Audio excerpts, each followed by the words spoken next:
Good morning बच्चों। आज हम आपको कक्षा 7 उद्बोधन व्याकरण के पाठ 1 भाषा के बारे में समझाएंगे। आइए पहले हम पाठ पढ़ते हैं और उसके बाद समझते हैं। बच्चों, लोग विभिन्न भाषाओं में बात करते हैं। एक समय था जब मनुष्य जंगलों में रहकर कंदमूल खाकर अपना जीवन व्यतीत करता था। उस समय मनुष्य को भाषा की कोई ज़रूरत नहीं थी, परंतु जैसे जैसे मनुष्य ने आग जलाना, खेती करना, एक स्थान पर रहना शुरू किया, तो वह धीरे धीरे कुछ ध्वनियाँ निकालने लगा। हमारा इतिहास गवाह है कि मनुष्य का जीवन धीरे धीरे विकसित हुआ। तभी तो आज के समय में जो हम अनेक भाषाएं बोलते हैं, इन सभी भाषाओं की प्रगति में हजारों वर्ष लगे हैं। जिस भी देश में जो भाषा बोली जाती है वह उसकी सभ्यता और संस्कृति पर आधारित होती है। भाषा क्षेत्रीय भाषाओं से मिलकर बनी है, अतः हम जो कुछ बोलते हैं वह भाषा होती है। यहाँ तक कि पशु व पक्षियों की भी अपनी अपनी भाषा होती है और वो भी भाषा में बातचीत करते हैं। तो क्या है कि जो मतलब आप ये समझ लीजिए कि भाषा मतलब क्या, कि जैसे लोग क्या करते हैं कि विभिन्न भाषाओं में बात करते हैं। पहले का ज़माना था एक समय का कि जब मनुष्य शुरू में मतलब मनुष्य की उत्पत्ति हुई थी, हमारे पूर्वज कह सकते हैं, तो उनको क्या था, उस समय उनका रहन सहन बिल्कुल साधारण सा था। वो लोग केवल फल फूल खाते थे और अपना जीवन व्यतीत करते थे। उनको भाषा की ज़रूरत ही नहीं थी। भाषा क्या है उनको पता भी ना रहा होगा। किसी भी प्रकार की वो ध्वनियाँ जो निकालते रहे होंगे वो भी उनको नहीं समझ में आता रहा, मतलब उसकी उत्पत्ति ही नहीं हुई थी। फिर क्या हुआ, उस समय मनुष्य को जब भाषा की कोई ज़रूरत नहीं रहती थी, वो लोग फल फूल खाते थे और आराम से रहते थे। लेकिन जैसे जैसे मनुष्य ने आग जलाना शुरू कर दिया, खेती करना शुरू किया, एक स्थान से छोड़ के दूसरे स्थान में जाने लगे, तो उनको धीरे धीरे वो लोग कुछ ध्वनियाँ निकालने लगे।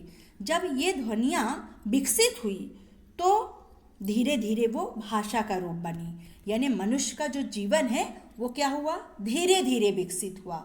इसलिए आज के समय में जो हम अनेक प्रकार की भाषाएं बोलते हैं, ये सिर्फ आज की उत्पत्ति नहीं है कि बस आज बोल दिए और वो भाषा बन गई, ऐसा नहीं। इसकी उत्पत्ति में हमको हजारों वर्ष लग गए, तब जाके ये भाषा बनी है। जिस भी देश में जो भी भाषा बोली जाती है वो वहाँ की सभ्यता और संस्कृति पर आधारित होती है। मतलब जहाँ के लोग जिस प्रकार से बोलते हैं वो उनकी सभ्यता कहलाती है और उनकी संस्कृति कहलाती है। भाषा जो है वो क्षेत्रीय भाषाओं से मिलकर यानी जब अलग अलग क्षेत्रों से बोला जाता है तब फिर जाके वो भाषा बनती है। यानी अलग अलग क्षेत्रों की भाषाओं से मिलकर ये पूरी भाषा बनती है। हम जो भी बोलते हैं वो भाषा होती है। यहाँ तक कि आप लोगों ने देखा होगा कि जानवर अपनी आवाज़ निकालते हैं।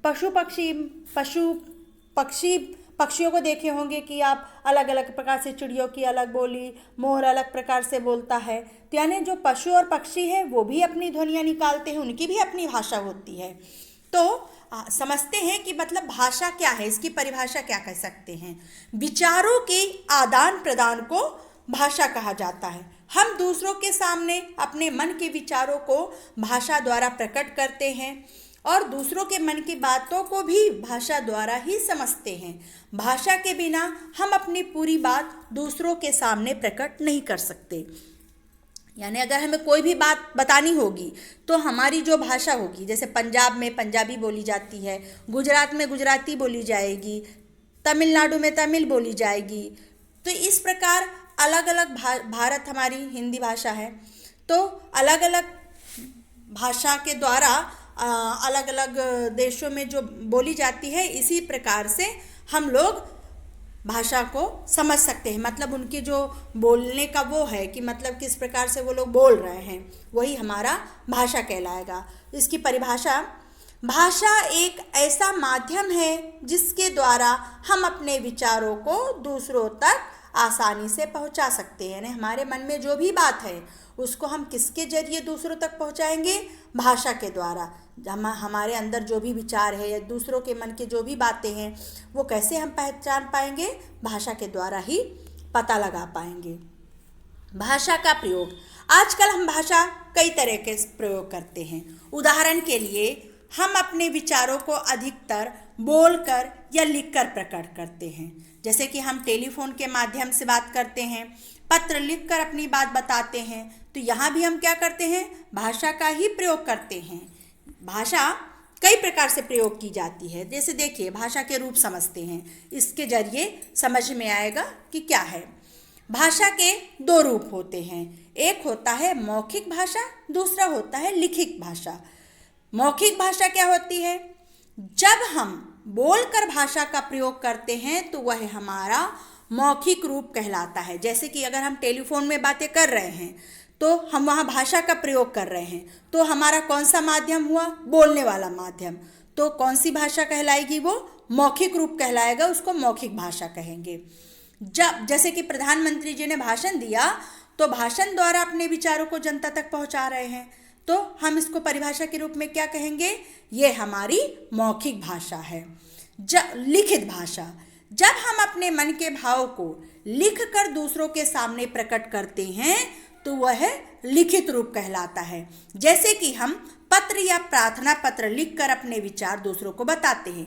यानी जब हम लिखते हैं तो लिखने का माध्यम हमारा क्या कहलाया? लिखित भाषा कहलाई। लिखने वाला माध्यम हमारा क्या कहलाया? यानी कैसे अपने विचार दूसरों को पहुंचा रहे हैं?